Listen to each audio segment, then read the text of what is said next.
NTR Koratala action thriller movie ఎలా ఉంది?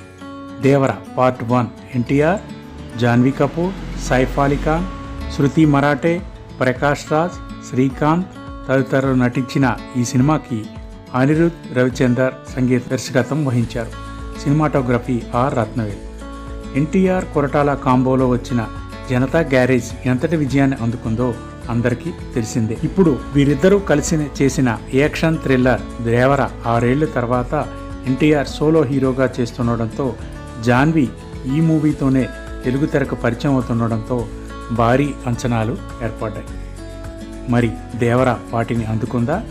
ఎన్టీఆర్ విపాత్రాభినయం మెప్పించిందా అనేది ఇప్పుడు చూద్దాం.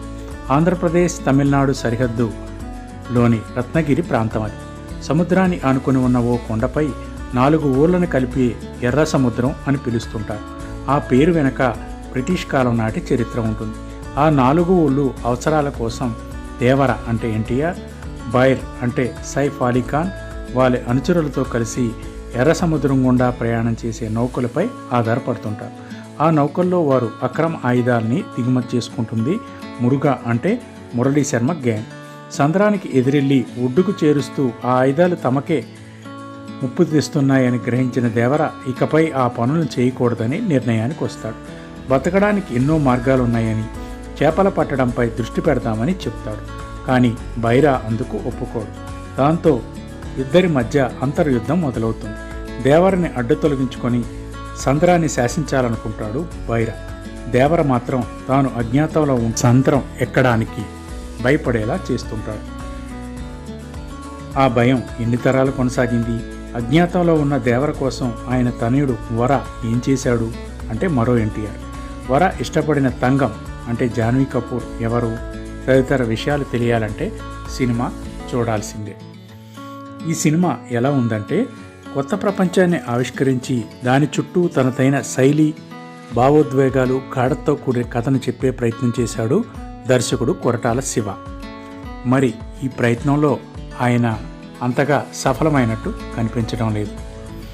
బ్రిటిష్ కాలం నుంచి ఎర్ర సముద్రానికి, అక్కడ జనాలకి ఉన్న చరిత్ర, దానికి కాపలాగా ఉండే దేవర కథను సింగప్ప ప్రకాష్ రాజ్తో చెప్పిస్తూ కథను నడిపిన తీరు బాగానే ఉన్నా, తరువాత ఈ కథని అంత ఆసక్తికరంగా మలచడంలో కాస్త ఇబ్బంది పడ్డాడు. ఇక దర్శకుడు తెలివిగా 2 పాత్రల్ని అత్యంత శక్తివంతంగా తెరపై ఆవిష్కరించి వాటి మధ్య అంతర్యుద్ధం ఆవిష్కరించాడు. సమఉజ్జేల్ లాంటి ఇద్దరి మధ్య పోరులో గాఢత ఎలా ఉంటుందో దేవర, బైరా పాత్రల ద్వారా ఆయన చూపించగలిగాడు. ఫియర్ సాంగ్తో పాటు వచ్చే పోరాటాలన్నీ చాలా అద్భుతంగా అనిపిస్తాయి. ప్రథమార్థంలో ఎర్ర సముద్రం కథ, దేవర, బైర పాత్రలు, పోరాటఘట్టాలు, పాటలు ఇలా దేనికవే సాటిగా అనిపిస్తాయి. ద్వితీయార్థంలో వర, తంగం పాత్రల సందడి మొదలవుతుంది. సరదాగా సాగే కొన్ని సన్నివేశాల తర్వాత మళ్ళీ దేవర పాత్రను చూపెడుతూ గాఢతను పెంచే ప్రయత్నం చేశాడు దర్శకుడు. ప్రథమార్థంలో ఉన్న బిగివి ద్వితీయార్థంలో కనిపించలేదు. ఇక ఎవరెలా చేశారంటే, దేవర, వర పాత్రల్లో ఎన్టీఆర్ ఒదిగిపోయాడు. ముఖ్యంగా దేవర పాత్రలో ఆయన ఆహార్యం, పలికించిన భావోద్వేగాలు, పోరాటఘట్టాలు సినిమాని మరో స్థాయిలో నిలబెట్టాయి.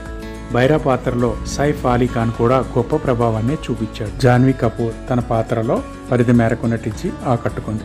ఈ చిత్రానికి మేమిచ్చే రివ్యూ పాయింట్స్ 3/5. ఈ సినిమా ఒకసారి చూడదగ్గ చిత్రం, అంతే, అంతకంటే ఏమీ లేదు.